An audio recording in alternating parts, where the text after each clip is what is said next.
Tchad, le ministre de la fonction publique, de l'emploi et de la concertation sociale, Braham Mahamat, a lancé le 19 mai 2022 les activités de la commission technique tripartite chargée de l'immatriculation des agents contractuels des services publics à la direction générale de la Caisse nationale de prévoyance sociale, CNPS. Le gouvernement et les organisations syndicales avaient signé le 4 octobre 2021 un pacte social triennal prévoyant ce recensement. L'objectif est de corriger ce que le ministre qualifie d'injustice sociale, étant donné que la CNPS ne prend pas en compte cette catégorie d'agents de l'État dans ses prestations.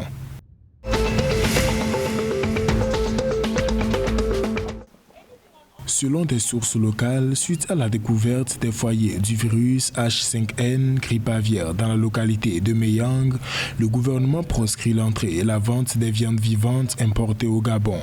Cette mesure est issue d'un communiqué conjoint signé des ministères de l'Agriculture et de la Santé. Les autorités annoncent que des mesures conservatoires ont été prises par le gouvernement. L'ouverture d'une enquête épidémiologique dans les élevages, l'interdiction de la circulation des volailles vivantes dans le Grand Libreville jusqu'à nouvel ordre, l'interdiction d'importation des volailles en provenance des pays voisins.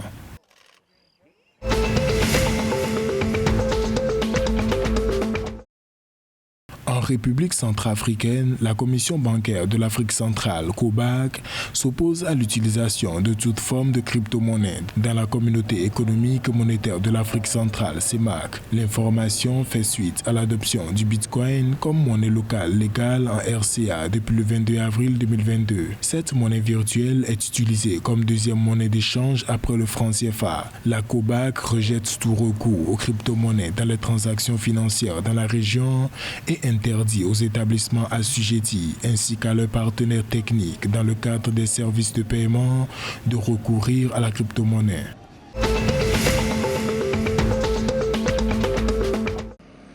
La Guinée, le Sénégal, la Mauritanie, le Bénin, le Nigeria, le Congo et l'Angola ont été choisis par des sociétés turques et américaines porteuses d'un projet d'implantation de 7 usines pharmaceutiques sur le continent africain d'ici 2024. Turk Ilas et Interglobe, actifs dans la recherche d'opportunités d'investissement en Afrique, avaient signé un accord en décembre 2021 lors du 3e sommet Turc-Afrique. Selon les initiateurs du projet, le développement de ces unités de production à travers l'Afrique est d'une importance capitale pour le développement durable, non seulement de l'Afrique, mais aussi de l'économie mondiale dans son ensemble.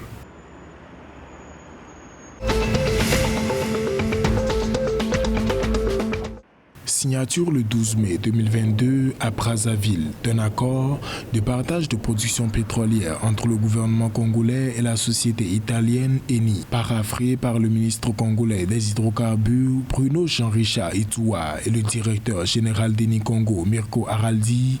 La signature de ce contrat permettra à la société pétrolière d'élargir son champ d'exploitation au Congo, d'accélérer l'augmentation de la production ainsi que d'implémenter son projet de production de gaz au Congo. Le protocole d'accord vise également la promotion de la transition énergétique durable en République du Congo.